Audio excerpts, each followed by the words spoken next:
Right. 7th term 3 தமிழ்நாட்டில் கலையும் கட்டிடக்கலையும். முன்னாடியே நம்ம பார்த்துட்டு வந்தால் இது ஒரு பாடமாக வச்சுருக்கிறானுங்க. திரும்ப இருந்தாலும் பார்ப்போம். கலை கட்டிடக்கலை எங்கே ஸ்டார்ட் ஆகுது? இடைக்கால இந்தியாவில் தான். பண்டைய கால இந்தியாவில் அதை பற்றிலாம் எதுவும் இல்லை. இந்த கோயில் கட்டுற கான்செப்டே இடைக்கால இந்தியாவில் தான் வருது. முதல்ல யாருக்காக அந்த கோயில் கட்டுறது இதெல்லாம் பண்ணாங்க? பல்லவர்கள் காலத்தில். யாருக்காகன்னு கேட்டேன்.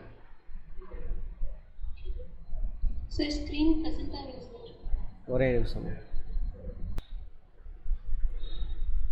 சமணர்கள், அப்புறம் பௌத்தர்கள். அவன் என்ன பண்ணுறான்? குகையில் வாழ்கிறாங்க. ஏன் குகையில் வாழ்கிறான்? இவன் துறவிகள். அப்புறம் ட்ரெஸ்ஸு ஒழுங்காக போட்டுக்க மாட்டாங்க. அந்த மாதிரி விஷயம்லாம் இருக்குது. அப்போ அது கிளைமேட்லேருந்து தப்பிக்கின்னா எந்த இடம் பெஸ்ட்டு? குகை. அங்கே இருப்பாங்க. அங்கே இருக்கும்போது சும்மா இருக்கிறானுங்க. ஸோ என்ன பண்ணுறான்? செதுக்கி படுக்கை உருவாக்குறான் ஃபஸ்ட்டு. அப்புறம் சாப்பாட்டுக்கு தட்டு உருவாக்கிக்கிறான். சரியா? தலைக்கு தலைவாணி மாதிரி பெட்டு இதெல்லாம் பண்ணுறாங்க. அப்படியே அது டெவலப் ஆகி என்ன ஆயிடுச்சு? குடைவரை கோயிலாக மாறுது. அப்புறம் தான் என்ன ஆகுது? குடைவரை கோயிலுக்கு அப்புறம் ஒரு கல்லை ஒரு கோயிலாகவோ சிற்பமாகவோ மாற்றுறது. இந்த ஒற்றை கல் ரதம். ஏன்னு கேள்வி கேட்கணும். அப்போ தான் மண்டையில் நிற்கும். அவன் எப்படி கேள்வி கேட்டாலும் ஆன்சர் பண்ணலாம். சும்மா அப்படியே படிச்சுட்டே இருக்கக்கூடாது. ஏன், எதற்கு, எப்படி. இன்டர்வியூ வரைக்கும் கேட்பான் அந்த கேள்வியெலாம். அப்புறம் ஒற்றைகள் ரதம் முடிஞ்சா அப்புறம் என்ன பண்ணுறான்? கட்டுமான கோயில். கல்லை ஒரு இடத்துலேருந்து வெட்டி எடுத்துகிட்டு வந்து அதை அடுக்கி கோயிலாக மாற்றுறது. கடற்கரையில் பார்த்தோம் இல்லையா? மாமல்லபுரம். அப்புறம் காஞ்சியில், தஞ்சாவூர்லாம் அடுத்தடுத்த லெவல். ஃபஸ்ட்டு காஞ்சிபுரம் கைலாசநாதர் கோயில். அதெல்லாம் இதுதான் அப்படியே டெவலப் ஆகி என்ன ஆச்சு? நம்ம தஞ்சை பெரிய கோயில் வரைக்கும் வந்து நிற்கிது. அப்புறம் கல் எடுத்துகிட்டு போய் ஒட்டுறது, அப்புறம் சுண்ணாம்பு வச்சு கட்டுறது, அதெல்லாம் அப்புறம் வந்தது. இப்படி தான் முதல்ல என்னாச்சு? தமிழ்நாட்டில் திராவிட கட்டிடக்கலை பாணி உருவாகுது அப்படின்னு பார்த்துருப்போம். அதில் விமானம், கோபுரம், அந்த கதையெல்லாம் பேசியிருப்போம். ஞாபகம் இருக்கா? சரி, பார்ப்போம் என்ன சொல்கிறான்னு. திராவிட கட்டிடக்கலை பாணி நம் மண்ணில் பிறந்தது. காலப்போக்கில் பரிமாண செயல்பாட்டின் வழியாக அக்கலை மேம்பாடு அடைந்தது. தமிழ் திராவிட கட்டிடக்கலையின் மரபிற்கு மகாபாரதத்தில் உள்ள 7ஆம் நூற்றாண்டைச் சேர்ந்த காலத்தில் முந்தைய குடைவரை கோயில்களே எடுத்துக்காட்டு. அதான் ஸ்டார்டிங் பாயிண்ட். மகாபலிபுரத்தில் கிபி 7ஆம் நூற்றாண்டுக்கு முந்தைய நினைவு சின்னங்கள் தென்னிந்தியாவில் இல்லை. அதற்கு முந்தைய கோயில்கள் மரத்தால் கட்டப்பட்டிருக்க வேண்டும் என, அதன் காரணமாக இயற்கை சக்திகளால் அழிவுக்கு உள்ளாகி இருக்கலாம் எனவும் அறிஞர்கள் கூறுகிறார்கள். அறிஞர்கள் சொல்கிறா இருந்திருக்கலான்னு சந்தேகம். இருந்துச்சா இல்லையான்னு தெரியாது. இருந்திருக்கு எனக்கு தெரிஞ்ச வாய்ப்பு இல்லை. தமிழ்நாட்டில் கோவில் கட்டிடக்கலையின் பரிணாம வளர்ச்சி 5 கட்டங்களாக நடைபெற்றது. முதல் கட்டம் பல்லவர் காலம். பல்லவர் காலம் ஞாபகம் இருக்கா? ரீகால் பண்ணிக்கலாம். 7ஆம் நூற்றாண்டு, அதிலேருந்து 9ஆம் நூற்றாண்டு வரைக்கும். கிபி 600லேருந்து 850 பல்லவர்கள். கரெக்டாக? பல்லவர்கள் யார்கிட்ட இருந்து ஆட்சியை கைப்பற்றுவாங்க? கலவரத்தை. Very good. ரீகால் திரும்ப பார்க்க தான் ரீகால் ஆகும். ரீகால் பண்ண தான் நான் கேள்வி கேட்டு போகணும். அப்படி ஸ்ட்ராங் ஆகிடும். பார்த்தோன்னே அடிச்சுட்டு வரலாம். சும்மா உட்காந்து படிச்சுட்டே இருக்கக்கூடாது. முற்கால சோழர்களின் காலம். ஃபஸ்ட்டு பார்ட்டு சோழர்கள் 850லேருந்து 1100.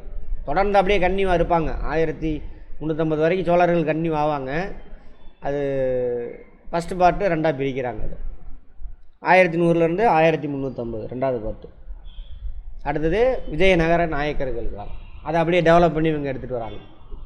விஜயநகர பேரரசு. அதிலேருந்து பிரிஞ்சவங்கன்னா யார்? நாயக்கர்கள் அப்படின்னு பார்த்துருக்கோம்.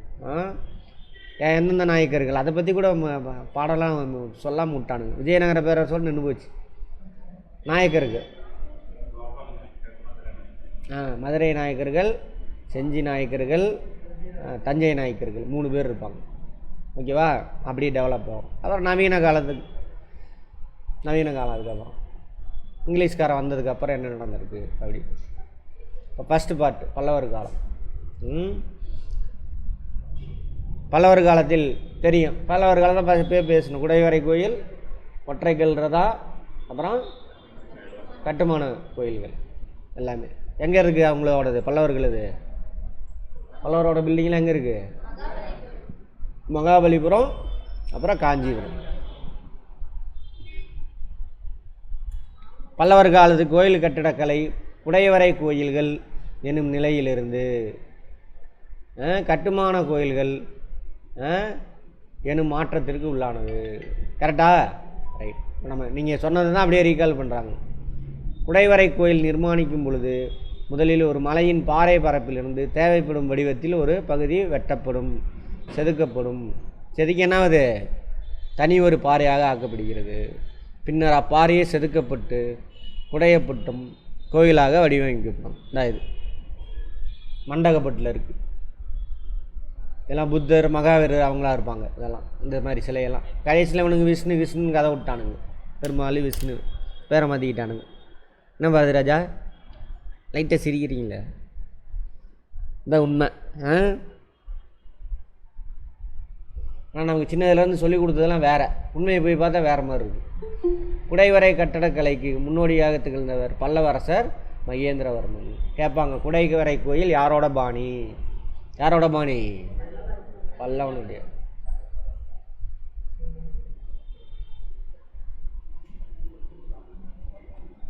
மண்டகப்பட்டு எடுத்துக்காட்டு.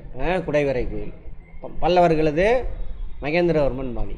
அடுத்தது மண்டகப்பட்டியில் குடைவரை கோயிலை அவர் உருவாக்கிய முதல் குடைவரை கோயில். அது ஒரு ஃபேக்ட், நோட் பண்ணிக்கோங்க. குடைவரை கோயில் முன்புறம் அமைந்துள்ள 2 தூண்கள் அக்கோவிலை தாங்கி நிற்கும். தூண் தாங்கி நிற்கிற மாதிரி சும்மா செட்டப் அது. குடைவரை கோயில் அனைத்திலும் பின்புற சுவற்றில் செதுக்கப்பட்ட ஒரு கருவறையும் அதற்கு முன்பாக ஒரு முன்னோக்கிய மண்டபத்தையும் கொண்டுள்ளன. புரியுதானு? இது மண்டபம். உள்ளே போனோன்னா அங்கே ஒரு கருவறை இருக்குது, அதை பின்புறம் அப்படின்றாங்க. மண்டபத்தின் இரு பக்கங்களில் துவாரபாலகர்கள், வாயிற்காப்போர் இந்த இருக்காங்களா, துவாரபாலகர்கள். இதை அப்போ மாற்றி மாற்றி குண்டா மீசை வச்சுக்கிட்டு கொடுவால் வச்சுக்கிட்டு மேலே செவுத்து மேலே இருக்கும், அவங்க தான் அது. அதை திராவிடர்கள்னு வச்சுட்டானுங்க அவனுங்க. இவனுங்க நம்ம கைப்பற்றினோடனே திராவிடர்கள்னு மாற்றிட்டாங்க. அடுத்தது